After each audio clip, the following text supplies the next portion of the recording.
What's up, folks? Welcome back to TacticalTortoise. My name is Trevi, and we're doing a little bit of a datasheet deep dive today into one of, if not the strongest melee units in Warhammer 40k. At least the most hilarious. Could it be due to a typo or simply wildly inconsistent game design? That's up to you, but today we're going to be talking about the Primaris Crusader Squad. As always, if you enjoy my Warhammer 40k content, please go ahead and like the video, subscribe to the channel. It's a YouTube video.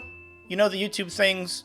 Let's talk about Warhammer 40,000 and this little weird Black Templars unit. So what is the Primaris Crusader Squad and what makes it so silly? It is a Black Templars specific Space Marine unit. It does have a chapter keyword, which means in order to include it in your army, you have to have chosen the Black Templars chapter as your faction chapter. That means that you can't take it alongside units of other chapters. The composition of the unit is similar to other Black Templars Crusader Squads, but is a unit type that is unique within Black Templars. It's a mix of power armored initiate models plus the more lightly scout armored neophyte models. Generally speaking, the unit represents a combination of the more experienced initiates who have decades of crusades under their belt. They are training and assisting the less experienced, newly inducted neophytes in battle. But what this generally means is that you have some less effective neophyte models that act as human shields for your slightly more experienced initiates. The unit is composed of between 5 and 11 initiate models,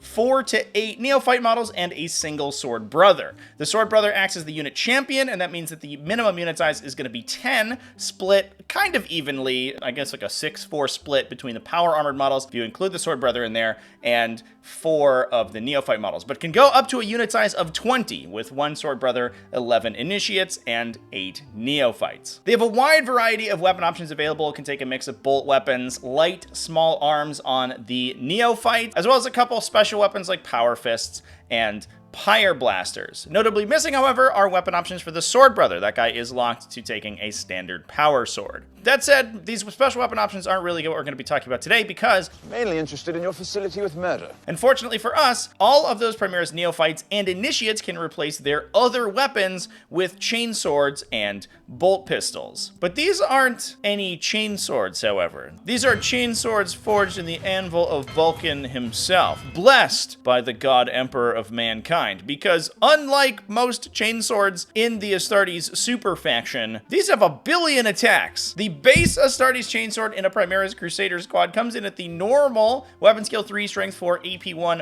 1 damage profile, but a dizzying 5 attacks. You'll usually find this style of weapon swinging 3 or 4 times on Space Marines from other sub-factions, but the Crusader one just gets an extra swing for no reason. Now, exactly why this is, I do not know, but I have a sneaking suspicion that it might be a typo. I were to hazard to guess these guys are supposed to have 4 attacks apiece, but what they've done is actually copy and pasted the Astartes chainsword profile from the Sword Brethren squad. The Sword Brethren, being elite veteran Space Marines, typically will have 1 extra attack on other melee weapons, and it's a pretty easy miscommunication. Since the Sword Brethren in the unit you would expect to be the one equipped with the special melee weapon, but he has no special equipment options. He's locked to having a 3 attack power sword. A little funny as well that his power weapon actually has less attacks than the Sword Brethren power weapon, whereas the unit's chainswords have more attacks than you would expect a chainsword to have. I think this datasheet is just borked, but today we're going to be abusing that to its greatest extent possible. Just for those keeping track, that puts a Primaris Crusader Squad, if you take 20 models and you equip them all with melee weapons, up to an absolutely staggering 98 attacks. Each one of those 19 Crusaders, Initiates, and Neophytes will be swinging 5 times with their chainsword,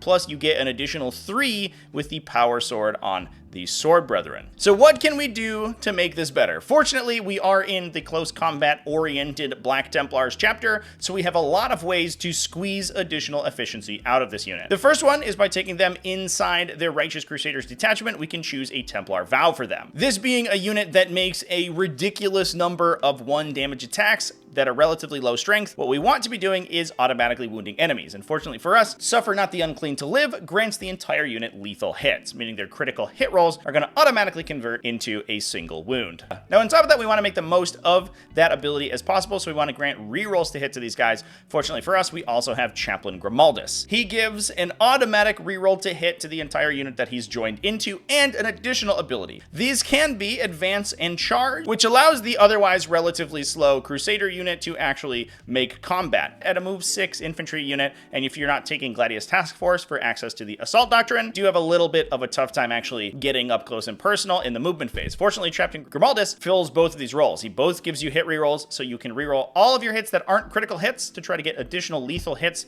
thanks to Suffer Not the Unclean to Live, and he also makes your unit slightly faster. If you don't need Advance and Charge, he can also be improving your armor penetration characteristic by 1 once you get into melee, which will then bring your Chainswords from AP 1 up to AP 2. Now we can stack that even further with the stratagem Crusader's Wrath. This gives you +1 AP, and if you have vowed to Suffer Not the Unclean to Live, you also get +1 strength. So for those keeping track, if combined with Grimaldus's buff, that gives us full hit rerolls, lethal hits, and strength 5 AP 3 Chainswords. Now as the last piece of the puzzle, if we want to get absolutely nutty, we can pay an additional command point for Fervent Acclamation. This gives you the benefits of a second vow on top of the one that you already swore for your army. This means that in addition to Suffer Not the Unclean to Live, we can also vow to accept any challenge no matter the odds, giving these Chainswords both lethal hits on critical hit rolls and sustained 1 for an additional hit on a critical hit roll. So altogether, calculating the Chainswords alone for this unit, we are going to be swinging 95 times. Our critical hit rolls are going to be automatically converting a single wound roll that your opponent will have to save, plus an additional hit. With Grimaldus, we can reroll all of the hits that aren't critical to try to fish for additional critical hits to get both of those effects. All of those hits that successfully go through and are automatic wounds will then be a strength 5 wound, and everything that gets through that phase, in addition to the lethal hits, will be an AP 3 1 damage attack. So how much damage can we expect if we were to get the entire unit in? If we were swinging all 95 of those chainsword attacks, we would be expecting approximately 16 critical hits on the first roll. You can then pick up all of the remaining 79 dice from that attack and re-roll them, looking for additional criticals and expecting approximately 13 additional criticals on the reroll for a grand total of 29 critical hits. On top of that, those 78 rerolled dice will probably result in 39 regular hits, in addition to 29 additional hits generated from the criticals thanks to Sustained 1. This means that once you go to the wound roll, you're going to be getting 29 automatic wounds from lethal hits and 58 total wound rolls. Assuming we're hitting a big tank or a knight or something like that, and we are wounding on 6s, this means that we can expect from the natural wound roll between 9 and 10 additional wounds, 9.67. However, if you have chosen that as the Oath of Moment target for the unit, you're going to be getting to reroll those as well and get somewhere around 17. Combining the lethal hits with the standard wound rolls, we are expecting somewhere in the realm of 38.67 successful wounds. Almost 40 saving throws forced on your opponent from chainswords alone. If they were Oath of Moment, you're going to be getting between 46 and 47 on average. Versus a 3+ armor save, the AP 3 on these chainswords means that they are going to be saving on 6s, and you can expect somewhere around 32 wounds to be transferred over into successful damage. Versus a 2+ saving throw that would then be saving on 5s, you can expect about 26 wounds. If they get down to saving on 4s with Armor of Contempt or an invulnerable save, you're expecting somewhere around 19 or 20. If we were going into the general punching bag of the 40k metagame, an Imperial Knight, you're going to be expecting somewhere around 26 to 27 damage to convert over past their Feel No Pain from just the chainswords. Just the chainswords in that unit. Oh my god. Now also, you have to remember that there is 3 additional attacks with an higher AP, higher strength Sword Brethren in the unit. That guy's going to be up to strength 6 if you get the +1 strength from the stratagem on him. Also, don't forget about Grimaldus. That dude has a base strength 6 AP 2 2 damage weapon, meaning that we're going to be making it strength 7 AP 4 2 damage with 5 attacks. The Sword Brethren can probably chip in an additional 1 to 2 wounds. Grimaldus is probably good for another 3 to 4, meaning that generally speaking, you're forcing about 30 wounds into a knight. Not saving throws, converted wounds. which is nuts. Now, obviously, there are downsides to this unit. First of all, it's a huge unit. 20 Space Marine bodies is enormous on the tabletop. Actually, deploying it safely, not getting it shot, and successfully getting it into melee is a little bit tough. In addition, it's not always that you get 21 models from a single unit in combat with a single enemy. If your opponent like really cooperates with you, you are going to be able to get in there, but you'll probably lose a little bit of efficiency from the unit just being strung out slightly. However, even with a couple less models attacking, the expected damage from this unit is absolutely ludicrous. Having 5 attack-based infantry with the stackable buffs the Black Templars have access to makes Primaris Crusaders absolutely terrifying in melee. Certainly one of the scariest melee units in all of Warhammer 40k. Now, fortunately, there is a little bit of defensive technology that Black Templars can use to try to deliver the unit. Grimaldus can give them a 5+ feel no pain to try to mitigate the damage from incoming blast weapons. You can also Armor of Contempt them as well. And a lot of times what you're going to be doing is actually using this unit as a little bit of a counterpunch. Just over a week ago at the time of recording, we had a new data slate update for the game, which reduced the points cost in things like Primaris Sword Brethren and Land Raiders, making a pretty common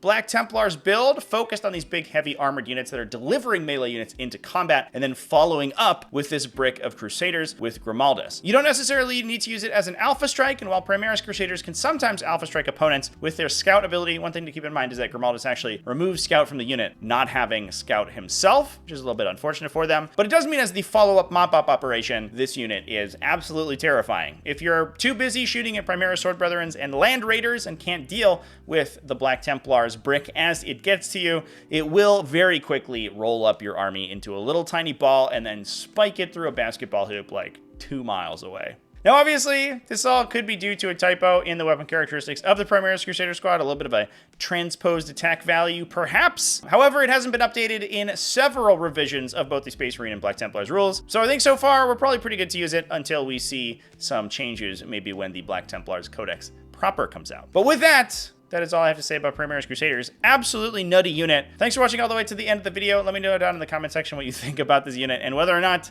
their weapon profiles are actually correct. Thanks as well to everybody who supports the channel, either over on Patreon at patreon.com/TacticalTortoise, YouTube channel members, and Twitch subscribers. All you people are great and I love you. Remember to keep it classy, folks, and have happy wargaming.